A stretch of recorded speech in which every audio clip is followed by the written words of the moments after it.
This podcast is for information and entertainment purposes only. Nothing on this podcast should be construed as financial advice. All views expressed on this podcast are solely the opinions of the host and/or any guests that we might have from time to time.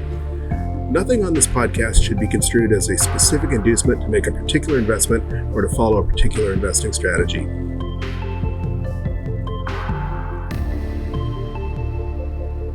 Hello, you sexy sat stackers, and welcome to the latest episode of the Bitcoin Bulletin podcast. I am Chris, and today is Wednesday, April 5th, 2023. That means a couple of things. It means that 90 years ago today, President Franklin Delano Roosevelt made it illegal for U.S. citizens to own gold.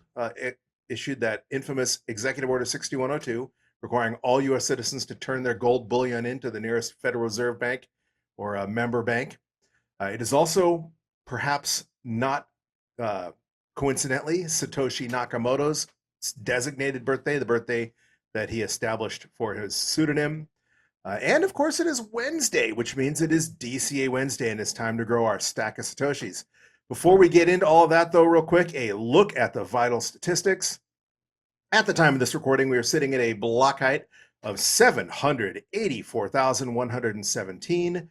And Bitcoin is ringing in at a US dollar price, a USD value of $28,110 per Bitcoin, or 3,557 sats per dollar.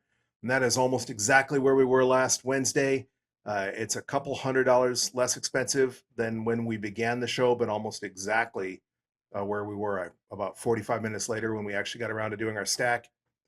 And so we'll see where the price is by the time I get done with this episode. But currently, it's looking about the same as it was last Wednesday, which gets back to the thing I say every episode, and that is if you zoom out, Bitcoin really isn't as volatile as it is, as it appears. If you were staring at the charts relentlessly, you saw Bitcoin all over the place. It was almost 29,000 last night, and then it went down to 27,000 something and zigged and zagged. But you know, if you zoom out, if you take that longer perspective, the longer horizon perspective, Bitcoin is steadily up and to the right, and at least certainly a lot less volatile. All right, we are currently 55,883 blocks away from the next Bitcoin mining reward halving, and that looks now like it's going to be on April 20th. Nice 420. For you Elon Musk fans out there, or those of you that are amused by that particular number. That's a day earlier than the last 3 episodes in a row. Of course, a month ago, it was looking like it was going to be April 20th, and it's been steadily marching sooner and sooner. Either way, it's putting us approximately 1 year away from the next Bitcoin halving. If you know anything about Bitcoin, if you've been following this show, you know that that miner reward halving is what has at least theoretically kicked off every one of the previous bull runs, the previous cycles, the 4-year cycles. If you've noticed, Bitcoin tends to set a new all-time high, a new record high approximately every 4 years. Then it has a big quote-unquote crash. That revolves around the halving. About 6 to 18 months after the halving, Bitcoin usually peaks out at its new all-time high. Then you get that 70 to 80% retracement, which is usually still higher than whatever the previous all-time high had been. This time, there were a lot of things that were different, and we did dip below that.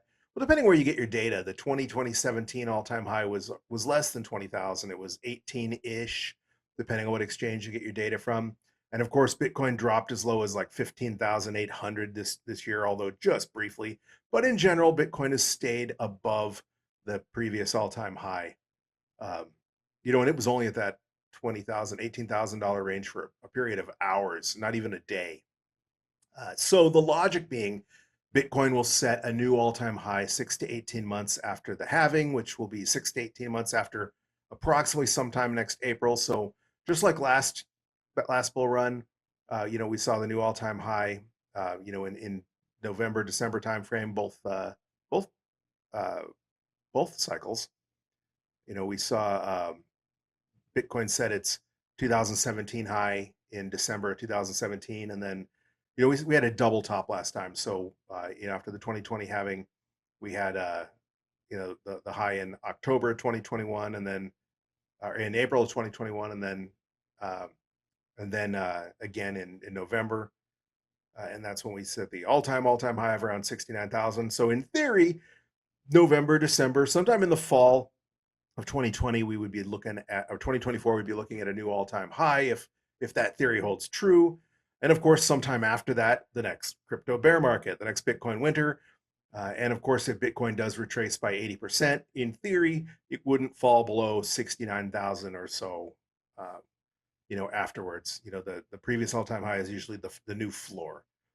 So let's say it breaks it a little bit like this time, if it falls to 60,000 or even 55,000, that's still a heck of a lot higher than it is right now. So, that up and to the right trend would continues. Bitcoin marches on. All right, for those of you following such things, Bitcoin's market cap is down just a tiny bit from last week, ringing it at a market cap of 543.6 billion. It was 549 billion last Wednesday, so about little less than 6 billion difference, which is chump change when you're talking numbers over 500 billion. Of course, nowhere near that $1 trillion market cap that Bitcoin surpassed during the previous bear run.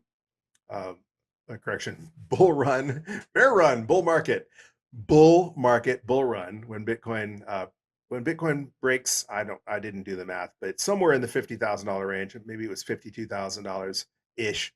We'll retake that $1 trillion market cap, and hopefully that'll happen. Right around the next halving, maybe before. There's that forecast out there that Bitcoin will hit $1 million by this June. Most people don't give that forecast a lot of credence. I think he just kind of issued that prediction for publicity, right? To get his name out there in the media. But hey, anything's possible. None of us have a crystal ball. There are a lot of things that could go wrong between now and the end of June when his 90-day time frame runs out. One of the things a lot of people haven't really mentioned recently is that debt ceiling. There have been rumblings in the last couple of days. I think Janet Yellen had hinted at doing away with the debt limit completely.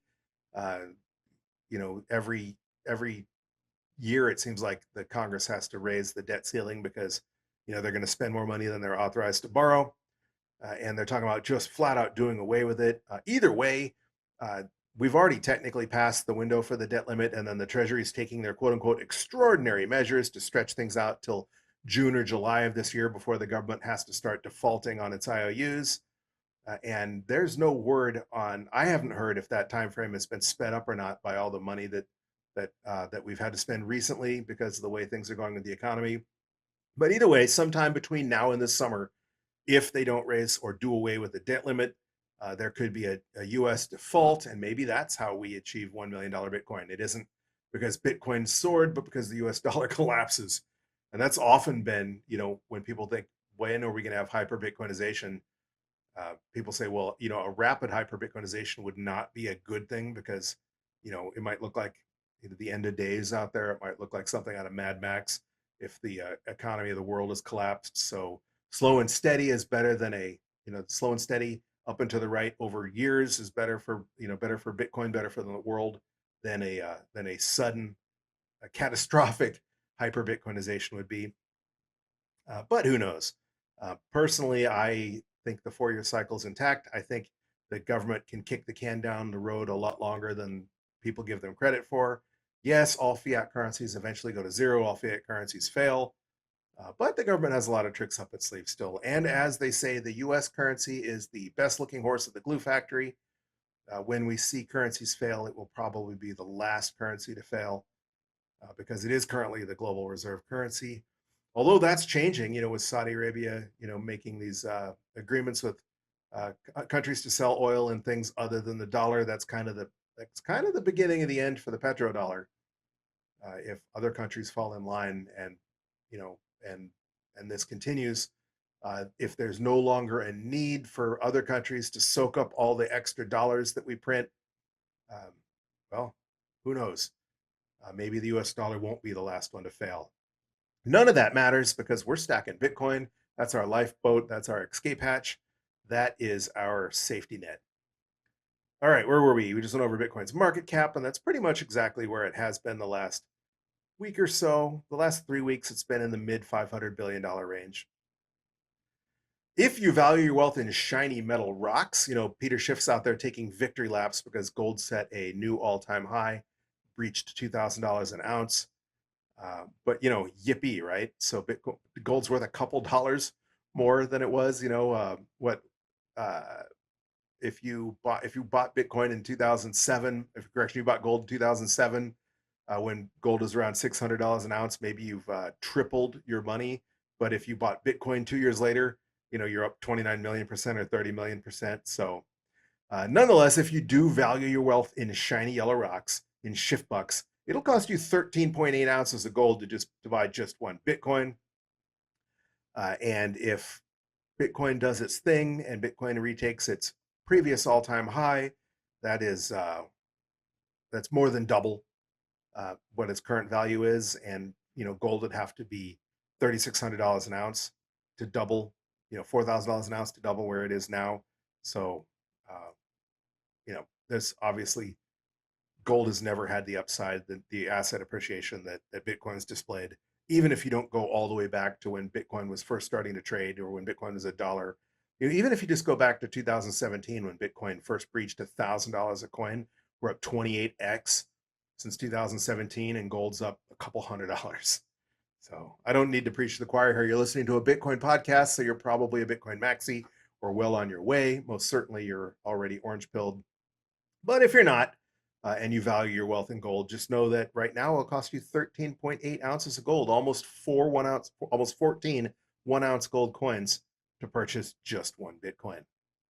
For those of you who value your wealth in pizza, one Bitcoin will currently score you 1,665 Papa John's pizzas. That is one Papa John's pizza for almost 4 years. That is a heck of a lot of pizza. That is, a lot of food security for just one Bitcoin. Certainly a lot more pizza than Laszlo purchased when he bought two Papa John's pizzas for 10,000 Bitcoin on that very first Bitcoin pizza day. And speaking of on-chain activity, speaking of Bitcoin transactions, the mempool is, well, it's, I don't exactly want to use the word clogged, because during the 2017 bull run, there were hundreds, so like 120, 150 transactions worth of blocks worth of transactions pending in the mempool. And we've been stuck in the 60s for about a month. Currently, there are 66 blocks worth of transactions pending in the mempool. A lot of those are low priority transactions, those ordinals, those inscriptions transactions, which most people blame for the blockchain bloat, are not prioritized because they pay lower fees. So nobody's having trouble getting their transactions on chain. Along those lines, if you do want to guarantee that your transaction is included in the next block, the fee estimator I'm looking at recommends a fee of 27 sats per byte to guarantee that. That is 3 sats cheaper than last week. Last week it would have taken 30 sats per byte to guarantee your transaction is included in the next block. The number of Satoshis per byte to guarantee that your transaction is processed within a day is exactly the same as last week at 5 sats per byte. What has changed is that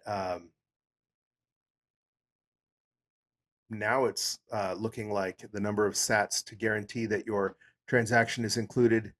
Let me pull this number back up, because I think I might have misquoted.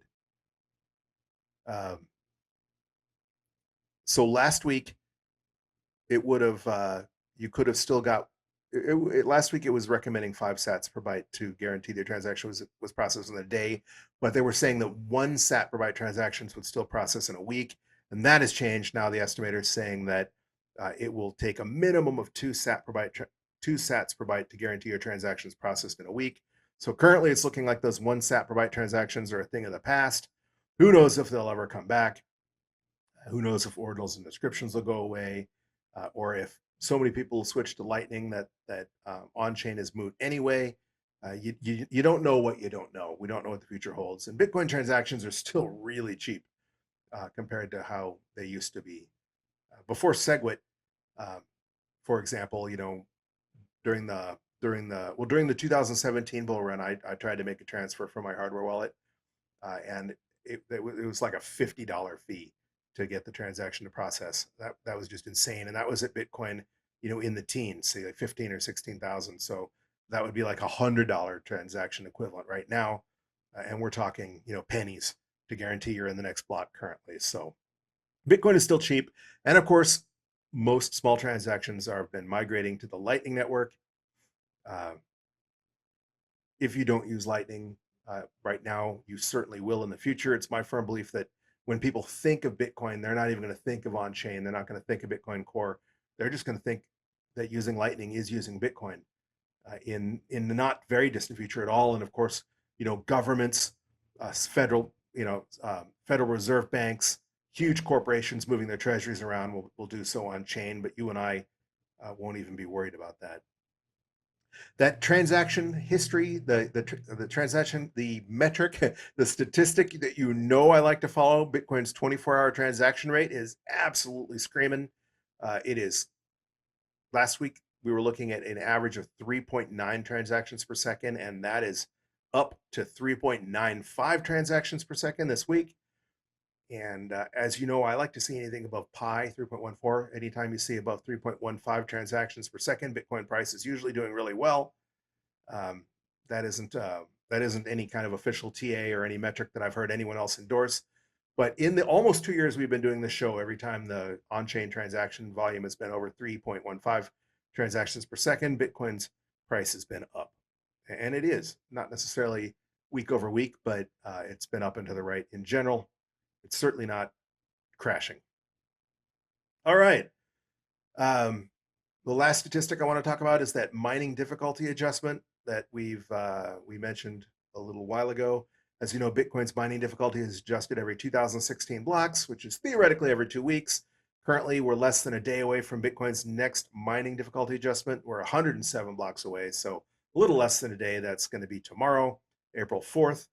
And currently that's looking like it's going to be an increase of anywhere between 1.3 and 2.14%. And that is because blocks are currently averaging 9 minutes and 52 seconds. Bitcoin was written, the code was written for it to target an average of 10-minute block times. And anytime the average of 2016 blocks is faster than 10 minutes, the difficulty to mine a new block goes up. If it's longer than 10 minutes, the difficulty goes down. Currently, blocks are averaging 9 minutes and 52 seconds, so we're going to have a modest increase in mining difficulty, but that isn't too shabby considering what a couple weeks ago we had a 7.6% difficulty increase. A couple weeks before that, a 10% difficulty increase, and the mining network is at all-time record high hash rate. The number of miners coming online continues to grow, although maybe it's plateauing out at the moment because, well, of course, when the mining network is as huge as it is, even a 1% increase in the number of miners, I mean, there are mining farms out there with hundreds of thousands of ASICs in just one mining farm. So even if that mining farm were to just increase their capacity by 1%, 1% of 100 ASICs would be one new ASIC, 1,000 would be 10 new ASICs, 100,000 would be 100 new ASICs. So we're talking thousands and thousands of new ASICs that have been plugged in or upgraded to just ones that are more efficient and ones that are faster. Maybe we're just seeing the old Antminer S9s finally getting retired. Who knows? What I do know is that that Bitcoin's doing exactly what it's programmed to do, and it's going to increase difficulty around 1 to 2% to target those average 10-minute block times. TikTok next block. All right, real quick, thanks for those of you listening on your favorite podcasting 2.0 app, such as the Fountain app. We do not currently have any boosts to read unless one of you squeaked a Boostgram in right after I started recording or as I was setting up to record, because currently we don't have any boosts to read this week. But thanks to those of you who have boosted us in the past and those of you who are considering streaming us sats or boosting us as I speak. But most importantly, Podcasting 2.0 is just a better way to listen to your podcasts. Geographically, our audience distribution has not changed at all. It is exactly the same thing as it was last week, exactly the same for the third week in a row. 51% of you are listening from here in the United States. 13% of you are listening from Argentina. So hola, buenas noches to you in Argentina. 7% of you are listening from Deutschland, from Germany. Guten Abend, Deutschlanders. 3% of you are listening from Luxembourg, so Guten Abend as well. Luxembourg, you speak more than just German, but I don't, so sorry. 3% of you are listening from Colombia, so hola amigos in Colombia. 2% of you are listening from Canada. Hello, Canadians. Hello, our 51st state, we like to jokingly call you. Hello in the Great White North. 2% of you are listening from Spain. Hola. to those of you in Spain, 2% in Venezuela, hola amigos in Venezuela, 1% of you are listening from Sweden, and 1% of you are listening to us from the United Kingdom. So that's cool to know that we have an international audience out there. So hello, hola, guten Abend, etc. To all of you. If I missed your language, I apologize. Hey, send me a shout out, send me a DM on Twitter, send me an email or a boost letting me know what language you speak. And I will make it my duty to learn to say hello to you in that language, providing it's not something that I'm just incapable of comprehending, like Klingon. And I could probably even pull off Klingon, although I don't know Klingon. Sorry.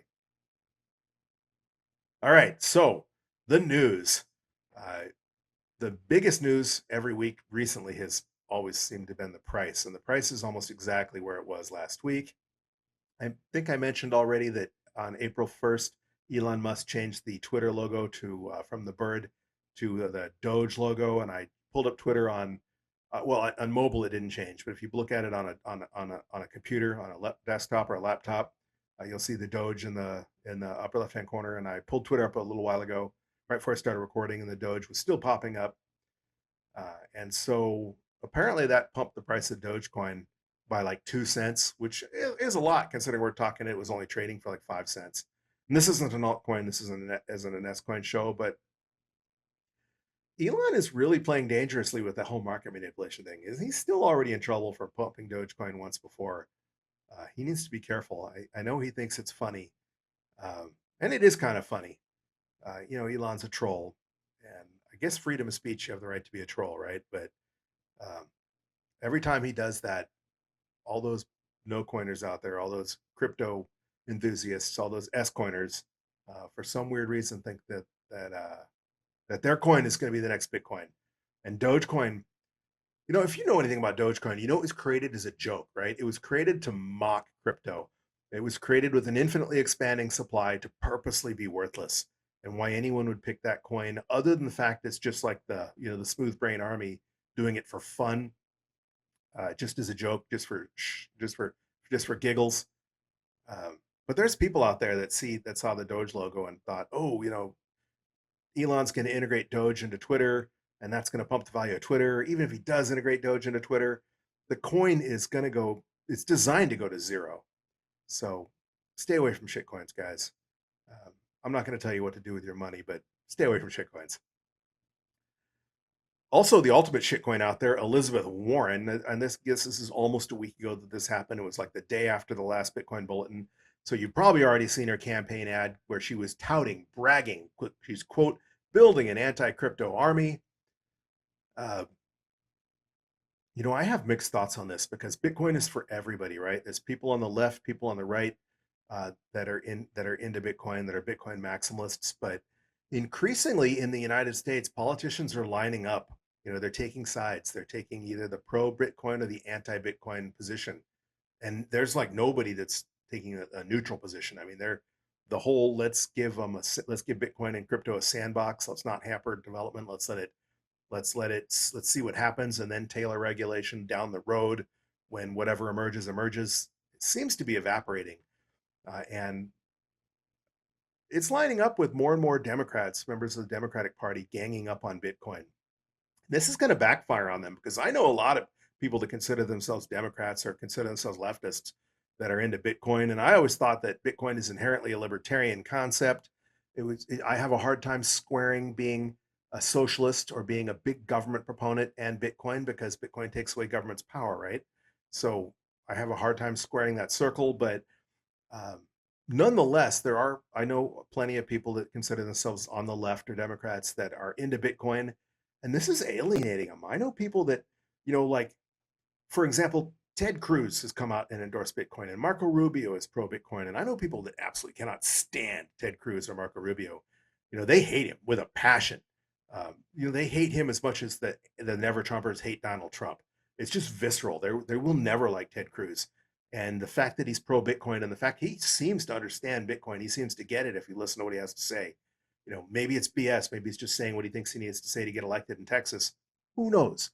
But the point being, people like Ted Cruz are lining up on the side of Bitcoin, and people like Elizabeth Warren are squarely lining up against Bitcoin. And eventually, that's going to alienate some of their base, especially Democrats traditionally rely on the youth vote, right? The young vote, the tech vote, the Silicon Valley vote. That tends to swing, that tends to break for the Democrats in elections here in the United States. And they're alienating some of it. And they don't need to alienate all of it. They just need to alienate a little bit of the vote. If 1 or 2% of the Silicon Valley tech types start saying, I'm not going to vote for you if you try and outlaw Bitcoin, or if you try and crush Bitcoin, even if they just stay home and don't vote for the Republican, that's enough to swing an election. We see elections decided by a couple thousand voters in Florida or Ohio or wherever, you know, wherever the recount is going to be in the next major election. It might come down to 1,000 votes, and it might come down to 1,000 Bitcoiners who decided not to vote or not to vote for a specific candidate because their stance on Bitcoin. So tread lightly, Liz. That's all I have to say. Personally, I think they ought to just stay out of it. But, politicians like to grandstand. So politicians are going to politic, right? They say that politics is derived from the Latin word poly, meaning the many, and ticks, meaning blood-sucking insects. And that's certainly the case with Elizabeth Warren. On the positive news, yet another bank has come out, yet another industry has come out in favor of Bitcoin. The headline on CoinDesk today being Swiss government-owned bank PostFinance to offer crypto to customers. PostFinance will begin offering its 2.5 million customers access to buy, store, and sell Bitcoin and Ether, thanks to a partnership with Switzerland's Sygnum Bank. So while in the United States we're cracking down on Bitcoin, other countries are getting with the program. Switzerland is making it possible for you to buy and sell and store. Now, I have a problem with storing your Bitcoin on a bank, but normies are going to keep their money in the bank. So I encourage your friends and family to take custody, not your keys, not your Bitcoin. And just know though that a certain percent of the normies are always going to keep their money in the bank, whether it's Bitcoin or dollars or shiny yellow rocks. There's a lot of gold bugs out there that own paper gold. They don't actually own gold. They've never held gold in their hands. They just have a certificate for gold that's in a bank vault somewhere. So not your keys, not your coins, but this is the sort of adoption that is going to help onboard more people. And even if the normies are going to store their Bitcoin in a bank, at least it's helping Bitcoin adoption. And I have found that even if you are a newbie, you bought your first coin, you're storing on an exchange, you're storing it at a bank, your journey down the rabbit hole is just beginning. So most people, once they buy Bitcoin, you have an inherent interest in it. So you learn more, you read more, you do that 1,000 hours of research, oftentimes after you've made your first purchase. And that's when you come to understand that you need to take custody, and you start learning about hardware wallets. And maybe you buy a Ledger or a Trezor, and you take custody of your own Bitcoin, you put it in your own cold storage, and then you go further down the rabbit hole and you say, well, that's not even good enough, and you do multi-sig, or you upgrade to a cold card, or whatever. My point being, everybody's journey starts somewhere, and even if your journey starts with buying a Bitcoin and keeping it on an account with PostFinance in Switzerland, some of those people are going to take custody of their Bitcoin eventually, and even if they don't, as long as it's real Bitcoin and you don't have an FTX type Ponzi going on, that's going to increase adoption, and that's going to increase the price of Bitcoin. Because as you know, there will never be more than 21 million Bitcoin, which works out to somewhere around 250,000 Satoshis per person in the world, which is why, right now, if you own one Bitcoin, that's only 28,000 US dollars of the Bitcoin. But one day, just 250,000 Satoshis will be the equivalent to an average person's share of the total global wealth. So get your Bitcoin, get it off of an exchange, but it's cool to see adoption. And speaking of adoption, Michael Saylor is stacking. Word came out that he had added previously in the last quarter. We found out that he had purchased more Bitcoin at like an average purchase price of $23,000 or something along those lines. But the headlines today, and this one from Market Insider on MSN, says Michael Saylor's MicroStrategy adds to its Bitcoin trove, purchasing 1,045 coins for $24 million. The business software maker now holds 140,000 Bitcoin, and the value of that stash was nearly $4 billion, with Bitcoin trading above $28,000. It's amazing to think what the world's going to look like when the world's richest man is Michael Saylor, when the most powerful company in the world is MicroStrategy. He gets it. Hopefully you're adding to your stack. 140,000 Bitcoins, a lot of corn. I never have any dreams of holding that many coin. Hopefully most of you out there at least have the dreams or the means to become a whole coiner, because like I said, even 250,000 sats one day is going to be a significant chunk of change, in my humble opinion. All right, so on Twitter the other day, I saw an argument take place, and somebody had posted something about Bitcoin, and an naysayer came on in the comments and said that Bitcoin will not be adopted because it takes 10 minutes, 20. I think it said 20 minutes to make your transaction, and it's going to cost you $5 to do it. And so somebody else replied with a snippet of them buying a cup of coffee, and the Lightning Network is instant and basically free. And their argument to that was, yeah, well, try teaching someone over 40 how to do that. Bitcoin basically can't succeed because nobody over 40 can grok the tech. I want to remind you that Adam Beck, one of the people cited in the white paper, one of the people often thought to possibly be Satoshi Nakamoto, is 52 years old. Hal Finney would be 58 years old had he not died of ALS. Bitcoin was written not by boomers but by Gen Xers. To some extent, yeah, the older people always have a hard time adapting to new tech. But two things happen. A few years ago, your grandma would never have had an iPhone or a Galaxy, an Android phone or whatever. They probably had an old AARP flip phone with huge buttons and a giant screen, right? But now your grandma probably has an iPhone or probably has an Android. Eventually, it just gets adopted. Your grandma probably has email. Maybe she doesn't use Twitter, but that sooner or later, as tech becomes mainstream, even the old fogies, even the boomers start adopting it. But also,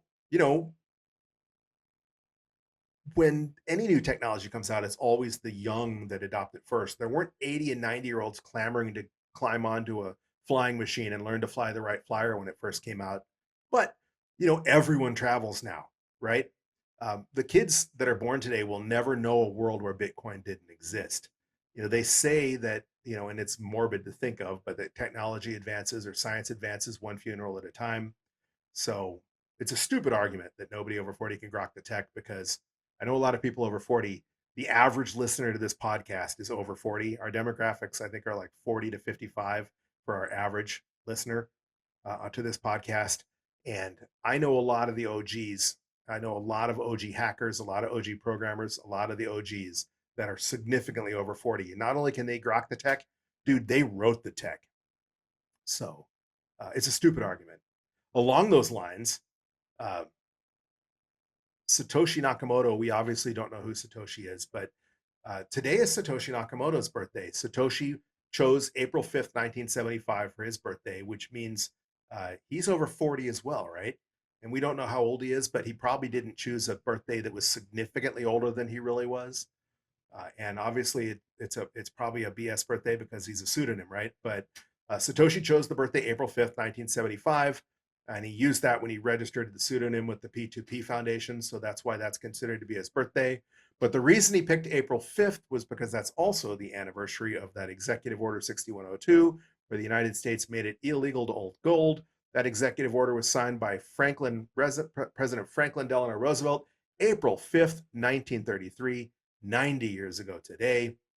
And that executive order said that all persons are required to deliver on or before May 1st, 1993, all gold coin, bullion, and gold certificates now owned by them to a Federal Reserve Bank branch or agency or to any member bank of the Federal Reserve System. And it carried a criminal penalty for violation of the executive order of a $10,000 fine, which was a ton of money in 1933, more than a house. So we're talking, $1 million fine equivalent now, or 10 years in prison, or both, as provided in Section 9 of the order. So 90 years ago today, the United States government seized Americans' gold, made it illegal for you to hold gold. And why did they do it? They did it because they wanted to devalue the dollar. At the time, the dollar was backed by gold. We were on the gold standard. So they seized gold when it was worth something around $23 an ounce. And as soon as they had all the gold seized, the next thing they did was revalue the US dollar with a gold basis, a base gold price of, I think it was $35 an ounce. So not quite doubling or cutting and not quite halving the value of the US dollar, but debasing the snot out of the US dollar. And for those of you who laugh at the United States for doing that, this wasn't necessarily unique to the United States. Other countries made it illegal to own gold as well. But beyond just making it illegal to own gold, uh, we were on a gold standard. So seizing gold was a form of currency controls, of capital controls to keep you. They were going to change the value of gold relative to the US dollar, making your US dollars worthless. But if you held gold, 1 ounce of gold was still going to buy what 1 ounce of gold was going to buy. It would just now take twice as many US dollars. So to keep people from bypassing that, to keep people from having an escape hatch, a lifeboat, so to speak, sound familiar? They confiscated their gold. But that's no different than any other capital control legislation or laws that were passed in places like Argentina, Venezuela, China, etc. Lebanon, places where they make it illegal to own like U.S. dollars, for example, because people were fleeing to the U.S. dollar because it was infinitely more stable than their local currency. And believe it or not, for those of you who think that, well, that was then and there's no way they could do that because that's completely unconstitutional, blah, blah, blah, be informed that the Supreme Court of the United States did, in fact, uphold this as constitutional. They upheld every seizure, by the way, and this law remained in effect until it was repealed by President Gerald Ford in 1974, and it was finally legal for American citizens to own gold. There were four Supreme Court justices who dissented. They were labeled the Four Horsemen by the press, as in the Four Horsemen of the Apocalypse, as in they wanted to destroy the world, right? They're going to end the world. They're going to bring on the end of days, revelations. They're being biblical, like the destruction of the world, because these these justices were against basically the New Deal. If you know anything about history, you know that the New Deal and everything basically FDR did took what could have been just a simple recession and drug it out for a decade. And the United States, in many ways, is still suffering from the expansion of government, the erosion of freedoms, and the economic consequences of the New Deal. All right, and just to put a nightcap on that, Plan B had a interesting tweet just an hour or so ago where he said, to be crystal clear, 1933, illegal to own gold. 2023, illegal to own cash. Bitcoin is the best alternative. You might think that's far-fetched, but a CBDC is coming. And this has been happening, the move away from cash has been happening for most of my life. Every once in a while they come up with the whole, we need to get rid of the penny thing, or we need to get rid of the penny and the nickel thing, and they're trying to migrate us away from cash. But there are countries that are flat on moving away from cash completely. I believe Australia is in the process of just flat out banning cash and making all transactions electronic. And when they do, of course, you'll have no choice but to use the CBDC or Bitcoin. As Christine Lagarde said, it is your escape hatch. And that's why she wants to close the escape hatch. All right. I think there's something else I wanted to yammer on about, but I have already ranted enough, I think. And it's time to get down to why we're here. And that is to do our DCA stack, because today is DCA Wednesday after all, right? And for those of you who don't know what DCA is, if you've never watched this podcast before, you never listened to this podcast before, DCA is short for dollar cost averaging. And dollar cost averaging is an investment strategy where you invest your money in equal portions at regular intervals, regardless of price. For example, this will be our 89th stack. We started stacking every Wednesday back on July 28th, 2021, so not quite 2 years ago. So our regular interval we chose is weekly. We chose weekly on Wednesdays. You do you. You could choose whatever interval you want. Some people choose daily. Some people DCA hourly. Most people that DCA in any investment do so on their payday. So if you get paid bi-weekly, your paycheck's every 2 weeks, maybe every 2 weeks is your DCA investment schedule. But that's your regular interval. And then the equal portion, we chose $20. And the reason we chose $20 is because I wanted to show two things. You're not too late. Even investing as little as $20 will eventually build up a respectable stack of Satoshis. And along those lines, if you are in a place where $20 is a lot of money, you're not left out. You have the opportunity to build a sizable stack of sats before hyper-Bitcoinization, even if all you can come up with is $20 a week. So you do you, pick your price, pick your equal portion, pick your regular interval, and that is what DCA is. And by stacking those 88 times, we've managed to build a stack of 6,107,419 sats. We did that just $20 at a time. And we're going to grow that stack again today. And to do so, we're going to use the handy dandy Cash App. I've been using Cash App for this entire podcast. And the reason I use Cash App, I'm hearing a really weird, not a reverb.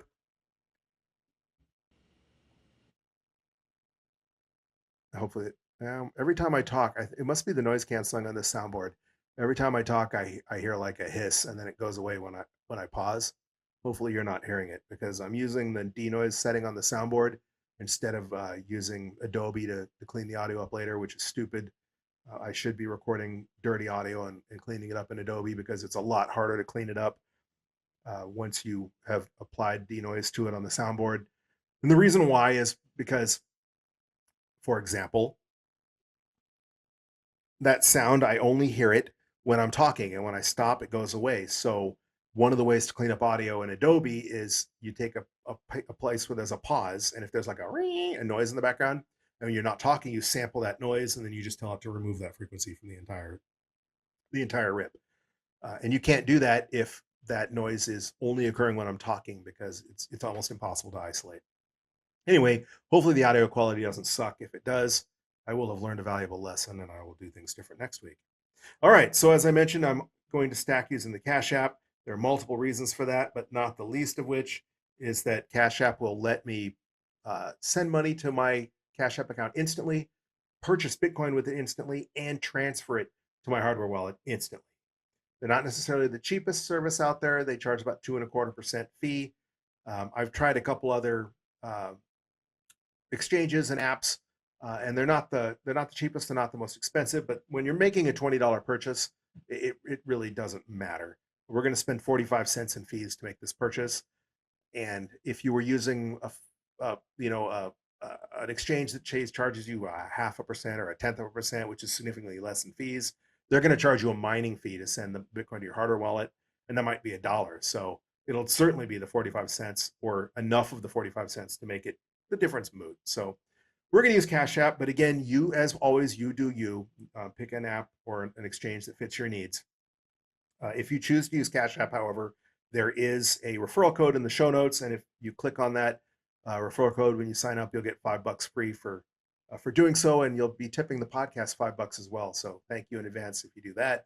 There are other referral codes in there, like I think we have a referral code for Strike and a referral code for the Fold app as well. So if you are considering using any of those services, please use the referral code in the show notes and you'll get something free for doing so. I think you'll get $10 if you use the referral code for Strike, and you'll get 20,000 free sats if you sign up with Fold with our referral link. All right, so I've added the $20, tapping buy Bitcoin, tapping confirm, and boom, just like that, we purchased another 69,496 Satoshis. And that is going to bring our stack up to 6,176,915 sats. And perhaps more importantly, that actually decreased our average purchase price a tiny bit. Last week was the first time in a long, long time that the purchase actually increased our average cost basis. Last week, it increased our average purchase price by $2.38. This week, it knocked it down by 44 cents. So that's cool. In addition to growing the size of the stack, we reduced our average purchase price, which basically really only matters if you're in a country where you have to pay capital gains tax, like the United States. So right now, for example, we've purchased at an average purchase price of $28,816.97. So any time Bitcoin is above that, we are in the profit. So let's say we sold our Bitcoin at a price of $30,000, we'd have about a $1,200 capital gain. And that's why that matters. Most importantly, Bitcoin is still cheap. We're still getting 69,000 sats, almost 70,000 sats for our purchase. If you hearken all the way back to when Bitcoin was at its all-time high, the most expensive we purchased Bitcoin for was in October of 2021, and we bought it $65,969. So not quite 69,000, but pretty darn close. And that only got us 29,000 sats. So we got almost 70,000 sats today. And as long as Bitcoin stays on sale, all that should matter to you is the size of your stack and the amount of sats you're getting for each cuck buck you convert. And that's going to start dwindling, especially when we get to that halving in about a year. You're going to see the number of sats that you score Well, when Bitcoin retakes its all-time high, you're only going to get 29,000 sats for your $20 investment. And then when Bitcoin, Bitcoin hits 100,000, maybe 25,000 sats, and it's going to go down from there forever, forever, Laura, forever. All right, well, that's all I really wanted to talk about. I did have a pet peeve I wanted to get into, and I'm going to do an entire episode reviewing the Fold card and the Fold app because you hear a lot of podcasters talk about the Fold card. It's basically like Cash App, but instead of being able to send money around to people, you get a debit card. You load that debit card up, and you use it for your daily expenses, and you get Bitcoin back anywhere between 1% or whatever. They've got a little spinny wheel, and sometimes you don't get any sats back. You get whatever the reward are. Sometimes you get like 3% back. And I've been playing around with it, and I've gotten a decent number of sats back for spending just a couple $100. I also tried them out for a Bitcoin purchase. I bought like $60 or $80 of the Bitcoin on it. And I went to transfer it to my hardware wallet on Thursday. So last Thursday, almost a week ago. And it said pending, even last night. I had sent an email to their tech support, and thinking maybe it was just hung up. There was a problem with my transaction, right? And wrong. I was told that basically they're just so busy. What the email said effectively is that they have to manually approve all transfers. So mine finally did go through this afternoon, like 1 o'clock in the afternoon on Wednesday. So just shy of a week to transfer my Bitcoin, which is completely unacceptable.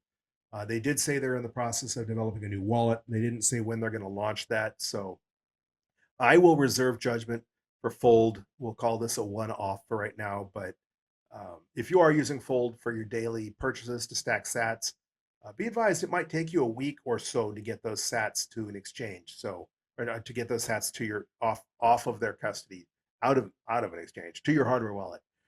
So if you have sats you've been saving on the Fold app, move them off now, because I have no reason to think anything will happen to Fold, but they do use Prime Trust to handle their Bitcoin transactions, and there's been some stuff about Prime Trust in the news recently. So even with the Fold app, which is something I'm still using, something I'm testing out, something I'm not recommending, I'm not poo-pooing Fold card.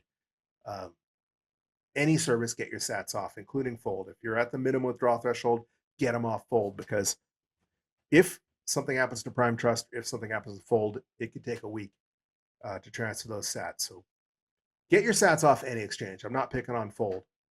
I just have an anecdote because I just used Fold. Well, I used it a week ago, but I just now got my sats. All right, that's pretty much all I wanted to talk about this week. I do want to remind you to please follow us on Twitter. The podcast Twitter account is at BTC Bulletin Pod. The more people that follow us, the more people will see it in their feeds, the more people will hopefully help Orange Pill, the more people will be exposed to this podcast. If you don't use Twitter and you want to reach out to us, you can email me. Our email is bitcoinbulletin@protonmail.com. Again, that's bitcoinbulletin@protonmail.com. But please reach out. Give us your opinion. Let us know what you like about the podcast. Let us know what you don't like about the podcast. Do you like this new set? If you're watching the video version of the podcast, last week was the first time I used this new set. Previously, I had been, recording in front of a green screen and just putting a nice photo from someplace I'd been or whatever up as the background. So I'd like feedback. Do you like this better, or would you rather see a neat, pretty picture behind me, or should I mix it up? Let me know on Twitter, or let me know by sending me an email. Again, we're at BTC Bulletin Pod or bitcoinbulletin@protonmail.com. Of course, if you're listening on Fountain, you can always send us a boost, right? If you like sending us a tip, since the boost is a lightning boost, it comes with a message. And of course, as tradition, we will read that message on the following episode of the Bitcoin Bulletin podcast. If you do, unless you tell us, please don't read this message. But any boostergram is appended to the show notes on Fountain. Or it's pinned to the show on Fountain. So they're all public anyway. All right.